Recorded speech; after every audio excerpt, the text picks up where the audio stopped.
Hey everyone, so in this video I'll be discussing the third method of depreciation, and that is revaluation method. So revaluation method is used for those non-current assets that are high in terms of quantity. What do I mean by this? This means that the business has abundance of such non-current assets, right? But they are low in value, which means that they are not very costly, you can say, not expensive, and they are not that rare. These are the supportive non-current assets in relation to the bigger or more expensive or the more capital intensive sort of non-current assets, right. So, for instance, what can cover under such non-current assets that are low in value, but they are high in terms of quantity? You can cover loose tools under such non-current assets, containers used in transportation of goods, livestock such as poultry or cattle and sheep, etc. And lastly, the farm crops. So, such assets will be classified as non-current assets, but the depreciation method used to calculate on such non-current assets is the revaluation method, right. Now, why is that so? That we will be learning about in a minute.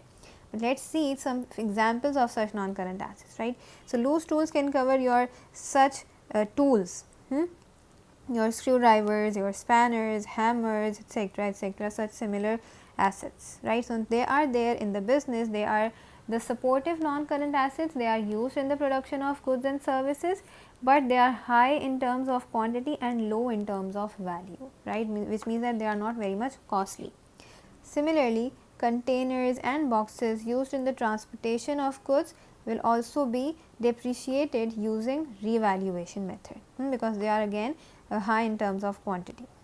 Similarly, if the business is some sort of a laboratory, let us say, so all such tools, right, all the flasks or the funnels, the test tubes, the syringes, etc., these will also be in high quantity in the business.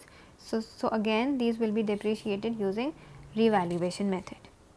So now you might be wondering that why revaluation method and why not straight line method or the reducing balance method.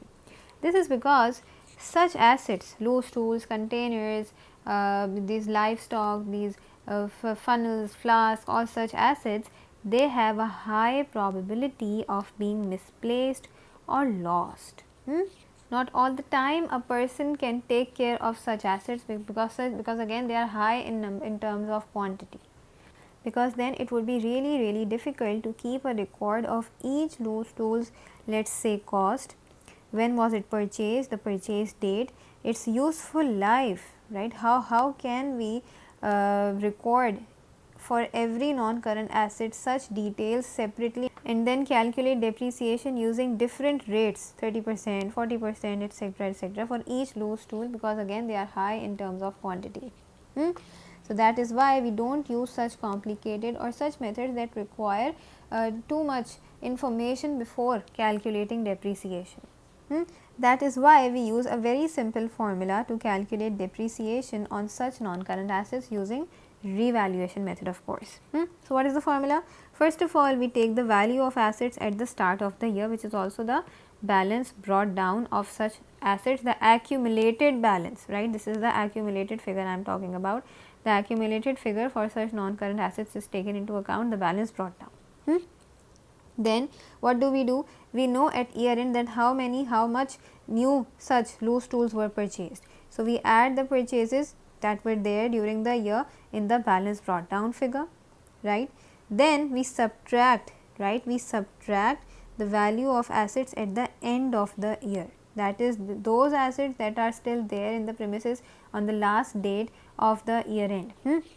Now, this figure would have taken into account all the assets that are lost during the year, all the assets that are misplaced during the year and similar problems, right. So, that is why we take the year end balance and we subtract it from the figures of balance brought down and purchases during the year. So, that we have the whatever the loss is there against those non-current assets, against those loose tools, containers, boxes, etc., that will be called the depreciation for the year for such non-current assets.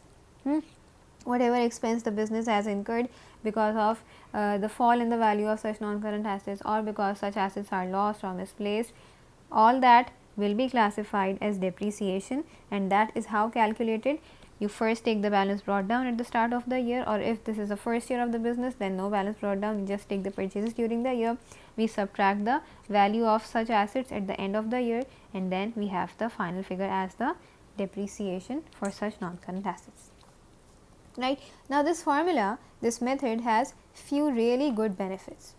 First of all, it is very simple to calculate depreciation using the revaluation method. Why is it simple? Because see, this is the only formula that we can use to calculate depreciation on such non-current assets. We do not require the cost, the useful life, the percentages, the whether we have to use the full year policy or the monthly basis policy, all that is not there, not required in calculating depreciation using revaluation method, right. That is why it is less, it requires less calculations. Yes, you just have to have the purchases, the brought down and the carried down figure for such non-current assets. Similarly, it is less complicated. You do not have to keep an account for the dates when those assets are purchased, what is the useful life, should I depreciate using the reducing balance method, should I consider the straight line method, etc., etc. That is why it saves a lot of your time, right, because you just have to use this formula in order to calculate depreciation, and which means that it will also be cost efficient. If the assets for which you are using the revaluation method, if they are low value, then why should I waste so much time, why should I waste so much resources, why should I do so many calculations in order to calculate depreciation on that?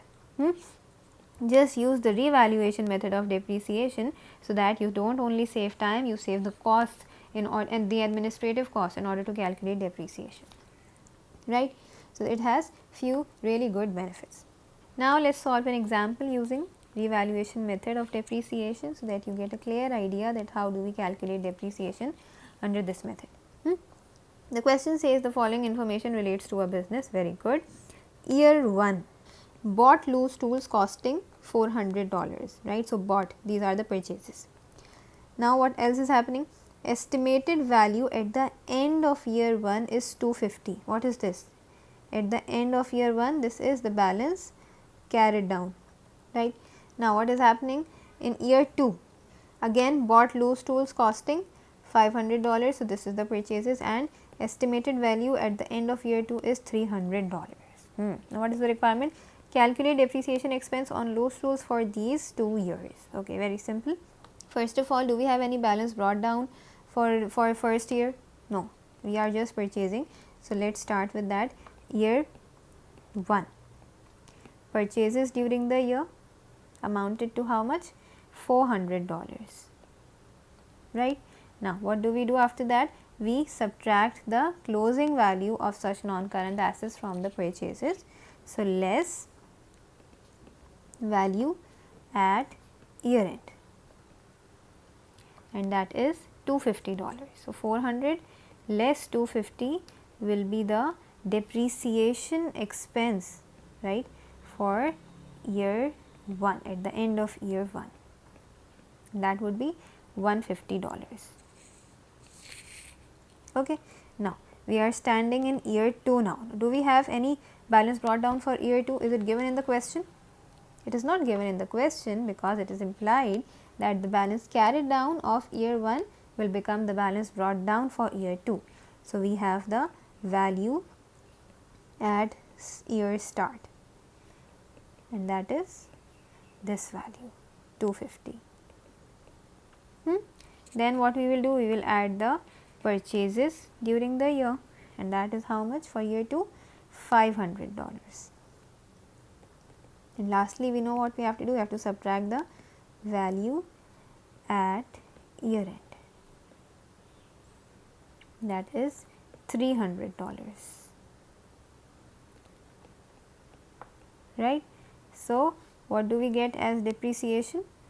$450 is the depreciation on loose tools for year 2, right. Very simple formula, less calculations, no problems. So, this is how we calculate depreciation using the revaluation method of depreciation.